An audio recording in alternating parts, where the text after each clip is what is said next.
Hi நல்ல everyone. நம்ம என்ன பார்க்க போறோம்னா ஒரு பில்லிங் ஸ்க்ரீன்ல வச்சு எப்படி A four print small print அந்த ஏ4 செகண்டரி இது எப்படி அசைன் பண்றாங்கன்னு பார்க்க போறோம். ஃபார் எக்ஸாம்பிள் இப்போ நான் பில் பண்ணினே இருக்கேன். நான் பில் பண்றது எனக்கு ஸ்மால் பிரிண்டா வரணும் அப்படின்னு சொல்லுவாங்கல்ல. அது எப்படி பண்ணணும்னா இந்த பில்லிங் ஸ்க்ரீன் வெளியே போக எப்படி பண்ணணும் அப்படின்னா கண்ட்ரோல் ஒய் கொடுத்தீங்க அப்படின்னா மேலே பார்த்தீங்கன்னா ஸ்மால் பிரிண்ட் வந்துருச்சா இப்படிதான் வரும். கண்ட்ரோல் ஒய் கொடுத்தா ஸ்மால் பிரிண்டா வந்துடும். நீங்க போடுற பில் ஸ்மால் பிரிண்ட்ல போயிடும். கண்ட்ரோல் யூ கொடுத்தீங்க அப்படின்னா ஏ4 பிரிண்ட் இருக்குல்ல ஏ4 பிரிண்ட்டுக்கு ஷிஃப்ட் ஆயிடும். இல்ல கண்ட்ரோல் ஐ கொடுத்தீங்கன்னா நீங்க ஏ4 பிரிண்ட்லயே செகண்டரி ஆப்ஷன் ஒன்று இருக்கும். அதுல ஒரு ஃபார்மேட் கொடுத்துருப்பீங்க, பிரைமரியில் ஒரு ஃபார்மேட் கொடுத்துருப்பீங்க. இதுல கண்ட்ரோல் ஐ கொடுத்தீங்கன்னா ஏ4ல செகண்டரி ஃபார்மேட்டா கொடுத்துருக்கீங்களோ அது ஆட்டோமேட்டிக்கா எடுத்துக்கும். இப்படிதான் பில்லிங் ஸ்கிரீன் பில்லிங் பண்ணும் போதே நம்ம என்ன பண்ணுவோம்னா ஏ4 ஸ்மால் பிரிண்ட் பண்ணுவோம், ஏ4 பிரிண்ட் பண்ணுவோம், அதே மாதிரி ஏ4 செகண்டரி பிரிண்ட் பண்ணுவோம். இல்ல இது ஒரு ஃபியூச்சர். இல்ல நான் பில்லிங் பண்ணும்போது நான் பர்ச்சேஸ் ரேட் ஒரு ப்ராடக்டோட பர்ச்சேஸ் ரேட் நான் பார்க்கணும் அப்படின்னு சொல்றீங்கல்ல, அது எப்படி பார்ப்போம் அப்படின்னா ஃபார் எக்ஸாம்பிள் இப்போ 7 இந்த ப்ராடக்ட்லாம் இருக்கு. இதுல என்ன ஆகும்னா எம்ஆர்பி அதில் மேலே பார்ப்பீங்க. இதுக்கான பர்ச்சேஸ் ரேட் எப்படி பார்ப்போம் அப்படின்னு சொல்லணும்னா செட்டிங்ஸ் போனீங்க அப்படின்னா ஷோ பர்ச்சேஸ் ரேட்னு ஒரு ஆப்ஷன் இருக்கும். அதை வச்சு தான் பார்ப்போம். இப்போ பார்த்தீங்கன்னா கீழே பார்த்தீங்கன்னா ஷோ பர்ச்சேஸ் ரேட்னு இருக்குல்ல இன் பில்லிங், இதை ஆன் பண்ணி சேவ் கொடுத்துக்கோங்க. இதை கொடுத்தீங்கன்னா ஒரு ப்ராடக்டான பர்ச்சேஸ் ரேட் நம்ம இதிலே பார்க்க முடியும்.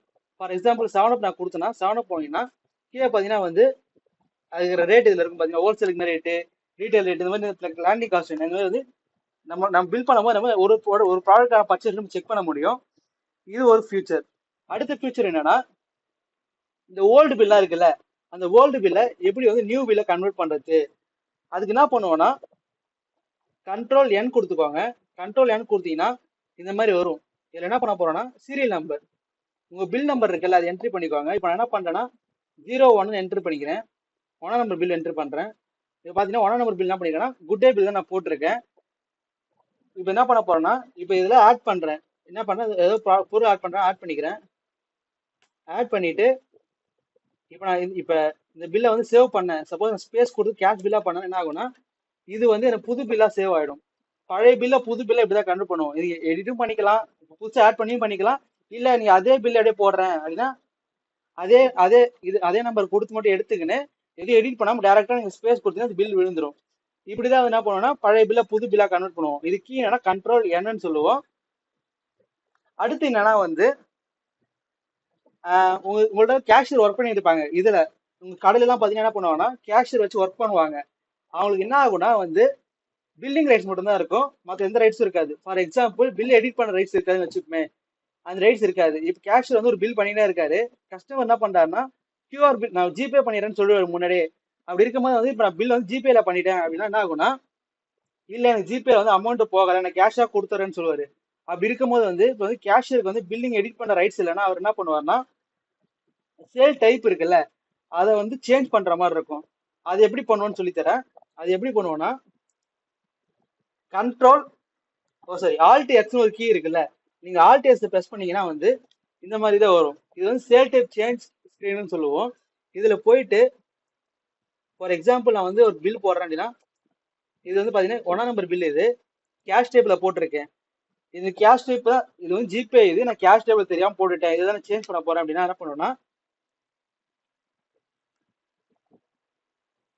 எதுல பண்றாங்களோ அதுல போயிட்டு அந்த அமௌண்ட்டை கொடுத்துட்டு F1 கொடுத்து சேவ் பண்ணிக்கலாம்.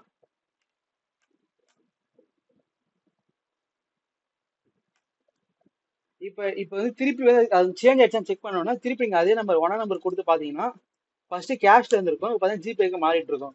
இப்படிதான் நம்ம என்ன பண்ணுவோம்னா எந்த சேல் டைப் நீங்க மாத்தினாலும் மாத்திக்கலாம். இது மோஸ்ட் ஆஃப் யாருக்கு எந்த கேஷ் ரைட்ஸ்லயோ எடிட் பண்ற ரைட்ஸ்லயோ அவங்க யூஸ் பண்ணுவாங்க சேல் டைப் சேஞ்ச் பண்றதுக்கு. நீங்க பில்ல எடிட் பண்ணாம டேரக்டா சேல் சேல் டைப் மட்டும் மாத்திக்கலாம். நம்ம இன்னைக்கு என்னென்ன பார்த்திருக்கோம் அப்படின்னா ஒரு பில்லிங் ஸ்கிரீன்ல வச்சு எப்படி பில் டைப் சூஸ் பண்றது, அதாவது பில் பண்றோம்ல அது ஏ ஸ்மால் பிரிண்ட் எடிட் பண்றது, ஏ4 பிரிண்ட் எடிட் பண்றது, ஏ4 செகண்ட் எடிட் பார்த்திருக்கோம். அடுத்து என்ன ஃபீச்சர் பார்த்திருக்கோம்னா பர்ச்சேஸ் ரேட் எப்படி நம்ம பில் ஸ்கிரீன்ல பாக்குறது அதையும் சொல்லி கொடுத்துருக்கேன். மூணாவது ஃபீச்சர் என்ன ஓல்டு பில் நியூ பில் எப்படி கன்வெர்ட் பண்றது அது சொல்லி கொடுத்துட்டேன். லாஸ்ட் ஃபீச்சர் என்னன்னா சேல் டைப் மட்டும் எப்படி சேஞ்ச் பண்றதுன்னு சொல்லி கொடுத்துருக்கேன். இன்னைக்கு நம்ம 4 ஃபீச்சர் பார்த்திருக்கோம். 4 கவர் பண்ணிட்டேன். தேங்க்யூ.